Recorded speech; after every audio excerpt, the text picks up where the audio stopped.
looking for jobs. Meanwhile, Americans continue to find all kinds of enterprising ways to make a buck. And tonight, we're going to look at the latest example, a startling solution right under our noses, collecting in jars, rattling in dryers, hiding in couches.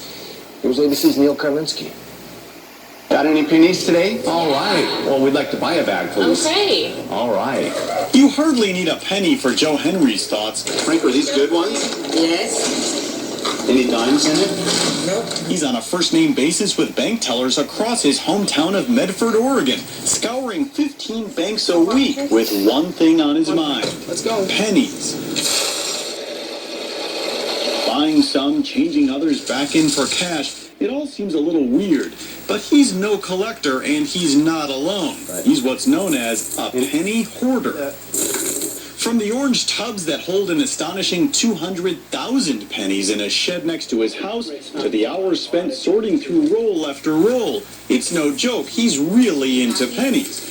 But not just any pennies, only those that are from 1982 or earlier, because those pennies aren't just spare change, they're made of copper. And get this, a copper penny is worth more than a penny. It's worth 2.4 cents. The copper has such a different sound than zinc pennies too. Real money has a definite sound of money, and if you listen to a modern zinc penny, they don't sound the same. They sound sort of tinny. Here's the thing about copper, its price has been skyrocketing. Just look at this chart from the last few years.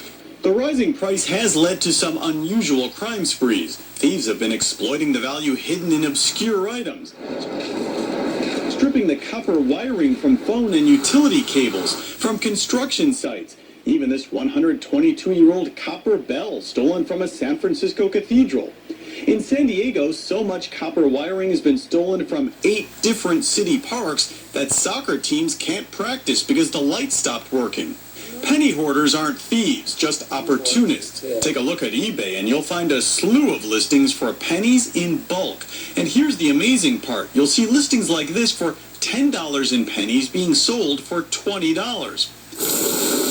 If you think only a sucker would pay 2 cents for a penny, you're missing out on a business opportunity that a guy by the name of Adam Youngs has perfected. Approximately $100 is in this box. So this is $100 in pennies? Yes. But it doesn't cost $100 to buy this. How much does someone pay you for $100 in... For them, it's about $176 just for this box. So people are paying you $176 for $100 in pennies? Yes, sir. Youngs runs a massive penny sorting operation, locked inside a secure facility that deals with armored cars, sells and ships to clients in every state, and works in pennies by the ton. He has big money clients storing huge sacks of pennies and inquiries from hedge funds. What kind of money are we talking about? How much are you holding?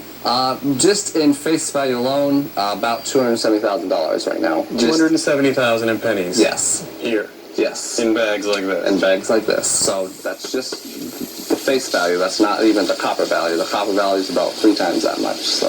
You can't stop smiling. No. Clients deal with Youngs because he separates copper pennies from the chump change, the newer ones that are only worth a cent.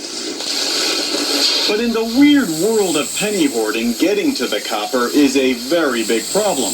It's illegal to melt pennies. And just in case you were thinking of taking them to another country to turn your pocket change into copper, there's even an obscure law that makes it illegal to transport more than $5 in pennies out of the country. Really? Of course, the penny hoarders know this, but they know something else, too.